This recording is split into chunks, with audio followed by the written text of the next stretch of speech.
There was a time when the future seemed like it belonged to Europe. It built the first machines that could think. It encoded the language of logic before most of the world even understood the question. In quiet halls and cold laboratories, European minds laid the foundation for the digital world, long before Silicon Valley had a name. A continent stitched together by centuries of knowledge, engineering, mathematics, and a kind of certainty that progress would always be its inheritance. And yet, it didn't happen. The future, the real future, unfolded somewhere else. Not in Berlin, not in Paris, not in London, but in office parks outside San Francisco, in skyscrapers rising from the haze in Shenzhen, and companies with names that now define modern life. Europe watched it happen, sometimes applauded it, sometimes tried to stop it, but rarely, if ever, did it lead. This story isn't about one law, one company, or one missed investment. It's a story made of smaller moments, quiet decisions that seemed harmless until they weren't. It's the story of how a continent with all the raw ingredients for global dominance in technology found itself asking the same quiet question again and again: where did we go wrong? This is not a history lesson, this is a reckoning. What happened to European tech wasn't an accident, it was a pattern, a rhythm of retreat, and it's still happening.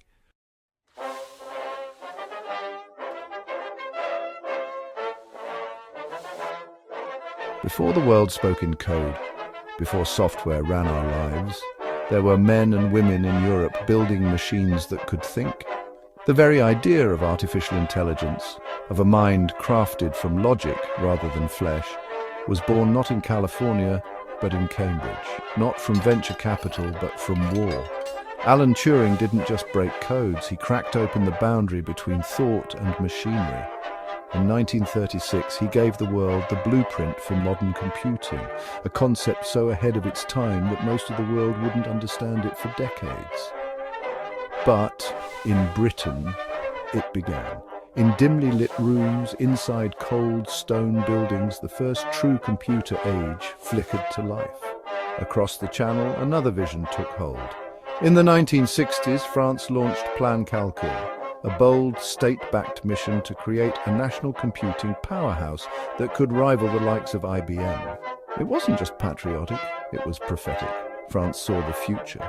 It feared a world dominated by American machines, machines that could control information, economics, even sovereignty. But technology does not obey borders, and vision without execution remains just that, a vision.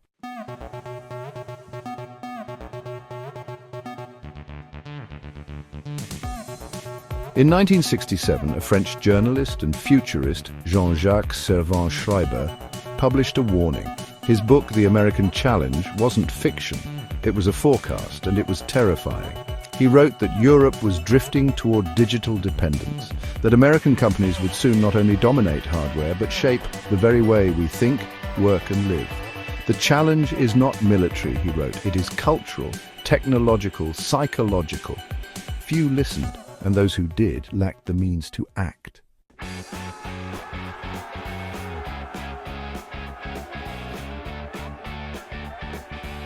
While the US was unifying its tech landscape, funneling innovation through the military-industrial complex, standardizing protocols, aligning companies with national priorities, Europe did the opposite. Each country guarded its own turf. Each firm built its own machines, each language, each logic system, each keyboard was different. The result was an ecosystem without gravity, brilliant minds, brilliant ideas, but no shared foundation to stand on. In tech, fragmentation is fatal because code doesn't wait. It needs scale, speed, and most of all, alignment.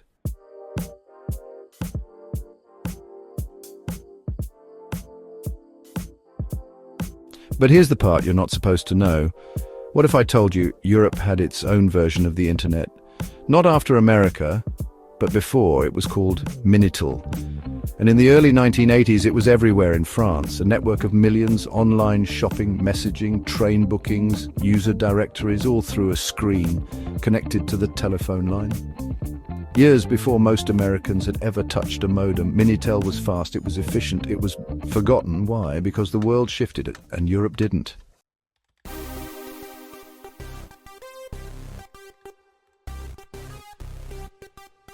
By the time the World Wide Web arrived, Minitel had become a ghost of its own success. too centralized, too closed, and most of all, too European. This was not just a missed opportunity, it was a moment of divergence. It's the point where the future began to sprint and Europe just kept walking. Because this story isn't about being too late, it's about stopping too soon, and from that silence, a new empire rose. Title: Part 2, The Momentum Breakers.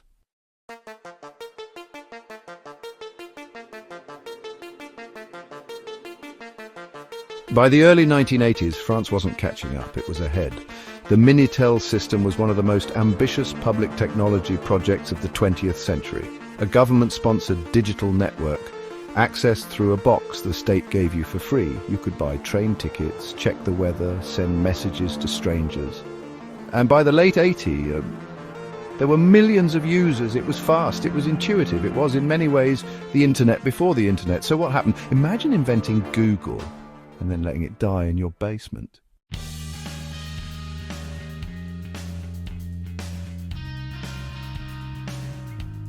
France had no plan to scale Minitel internationally.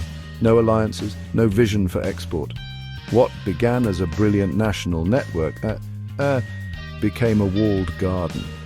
While America's internet was being born in public universities and spread with open protocols, Minitel remained state-managed, rigid and closed. Europe didn't fail because it lacked ideas.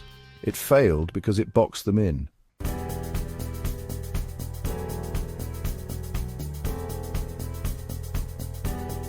In the early 1970s, a French engineer named Louis Pouzin invented a concept that would become the backbone of modern communication packet switching. He called it the datagram. The idea was elegant. Break data into packets, send them separately, reassemble them at the other end. It was efficient, scalable, revolutionary, but Pouzin's project, Cyclades, was underfunded, then quietly shut down. Across the Atlantic, his ideas lived on, adopted, evolved, and eventually embedded into the foundation of the internet by Vint Cerf and Bob Kahn. Pouzin was invited to speak at global conferences, but his work was cited more often by Americans than Europeans. He never became a billionaire. He never ran a startup. He built the bridge and watched others cross it.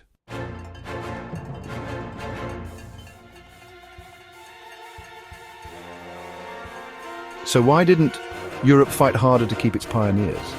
Because Europe never treated tech as a battlefield, not the way the United States did. In America, DARPA funded internet experiments for military defense. NASA contracts helped birth entire aerospace computing industries. The Pentagon subsidized giants like IBM, HP, and later Google. But in Europe, governments regulated their tech champions more than they supported them. The EU didn't raise its own giants, it waited. Then tried to contain the American ones. A continent that once invented the rules of logic became the continent most obsessed with writing the rules of commerce.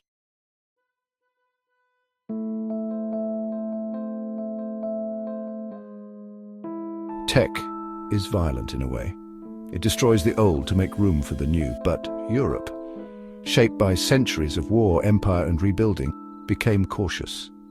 Stability was the goal, disruption was dangerous, and in the world of technology, caution is lethal.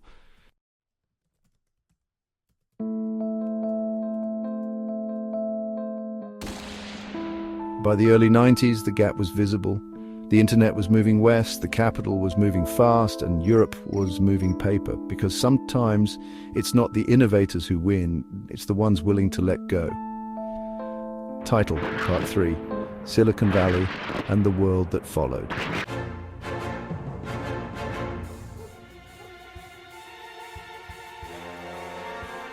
In 1998, two graduate students walk into a room full of venture capitalists. They're building a search engine, something no one is asking for. They call it Google. They're funded immediately. No business model, no revenue, just a prototype and an idea. In Silicon Valley, this is not madness, it's the model. But in Europe, the rules are different. You pitch with caution, you lead with revenue, and if you fail, you may never raise again. In Silicon Valley, you fail fast. In Europe, you don't get to fail at all.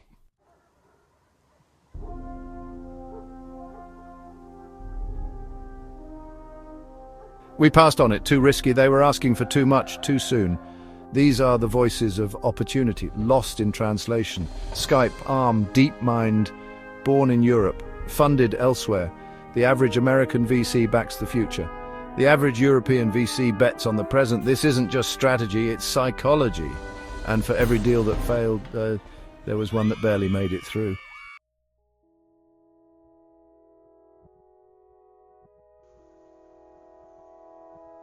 Sweden, 2006. An ambitious coder named Daniel Ek is building something radical. Unlimited music, legal, instant. It was called Spotify. Ek's idea wasn't just bold, it was suicidal by European standards. Free streaming with record labels, funded by ads. No European investor wanted to touch it. He had to beg, he had to hack, he had to break into the very industry he was trying to save. And even after launching, the fight wasn't over. Spotify was hunted by Apple, by Google, by the very platforms that controlled its future. Most European startups never make it this far. Spotify did, but barely.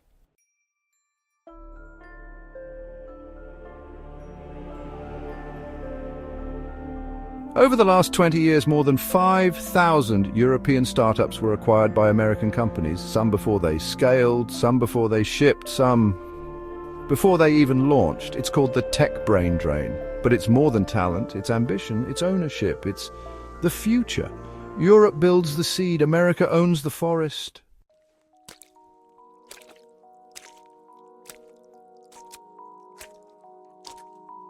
Daniel Ek broke nearly every rule of European entrepreneurship. He moved fast, he broke things, he bet everything, he faced lawsuits, regulatory blockades, streaming wars.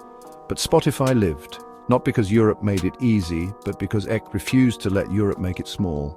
He didn't want to be acquired, he wanted to win. In that moment, he became something Europe almost never creates, a tech billionaire who stayed.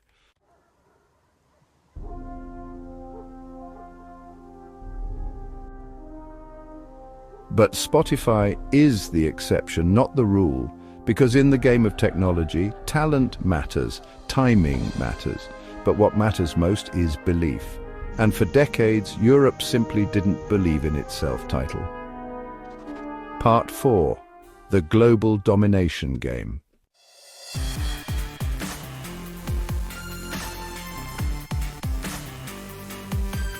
By the mid-2010s, the global tech race wasn't just accelerating, it was militarizing.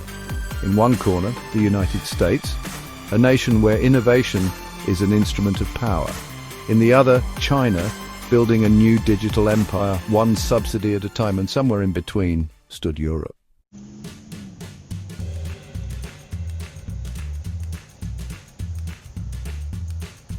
In America, the internet wasn't invented by a startup, it was born inside the Pentagon. DARPA funded ARPANET, which became the internet. NASA drove computing miniaturization. The NSA funded early encryption protocols.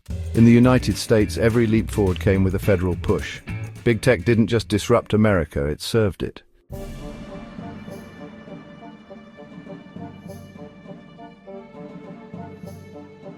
In China, the government didn't just support tech, it orchestrated it. Billions in subsidies, protected markets, a mandate to dominate.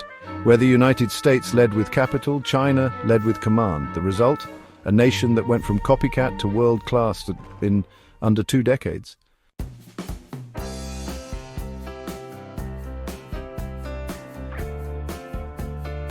As the United States and China raced to scale empires, Europe built fences. In 2018, Europe passed the General Data Protection Regulation, GDPR. It was bold, ambitious, and entirely defensive. While others mined data, Europe encrypted it. While others scaled platforms, Europe debated cookies. The irony, Europe became the world's digital referee, in a game it no longer played.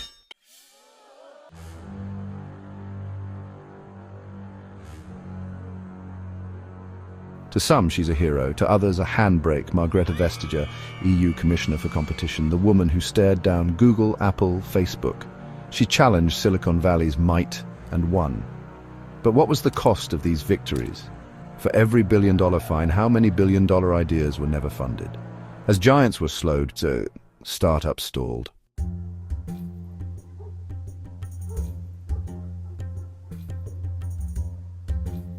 Between 2018 and 2020, the number of new tech startups in Europe dropped by 40%. The top 20 global tech companies, not one was European.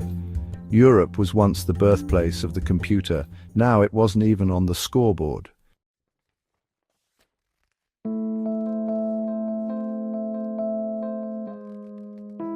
The Americans moved fast, the Chinese moved together, and Europe moved cautiously. Its leaders regulated, its entrepreneurs struggled, and its dream of tech dominance slowly faded. Title Part 5: The Fight to Regain Control.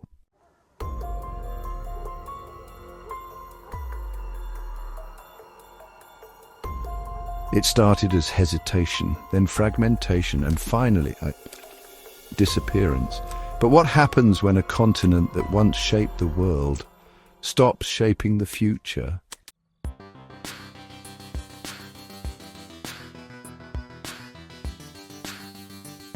Today, over 80% of European cloud infrastructure runs on American companies. Amazon Web Services, Google Cloud, Microsoft Azure. That means government data, healthcare systems, education platforms, all hosted overseas. No EU-based smartphone operating system, no leading search engine, no dominant AI foundation model, no social network that rivals Facebook, TikTok, or YouTube. In the age of information, Europe is now a tenant, not a landlord. And when you don't build the platforms, you don't set the rules.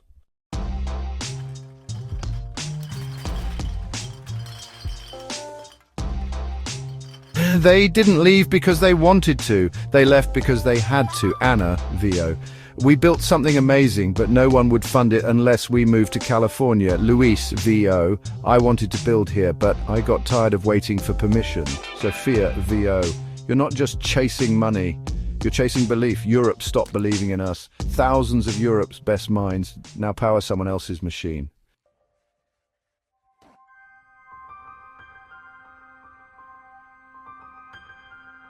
When you outsource your platform, you outsource your future, your elections, your privacy, your culture, all mediated by someone else's code. The tools we use to understand our world are no longer made by us.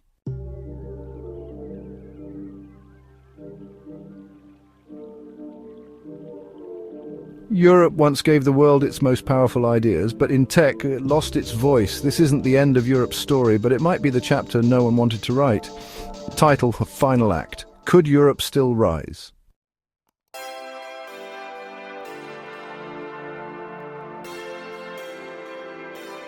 Europe missed the cloud, it missed the platform shift, but it may have one more shot. Gaia X, an attempt to build Europe's own cloud, its own data rules, its own spine. Quantum breakthroughs from Zurich to Vienna. AI models trained in native languages, built for Europeans by Europeans.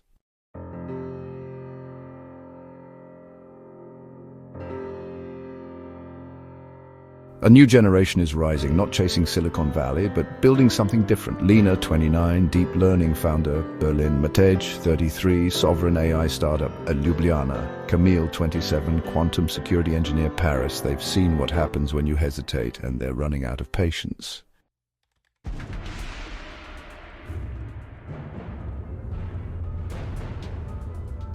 This isn't just a history lesson, it's a warning and a challenge. The next tech revolution won't ask for permission, and it won't wait.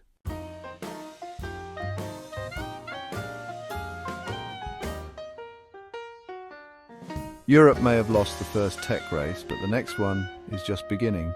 The question is, will it lead, will it follow, or will it vanish?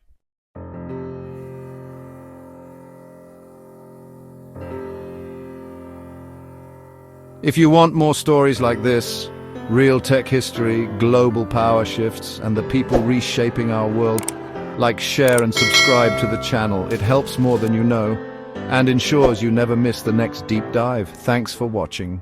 Stay curious.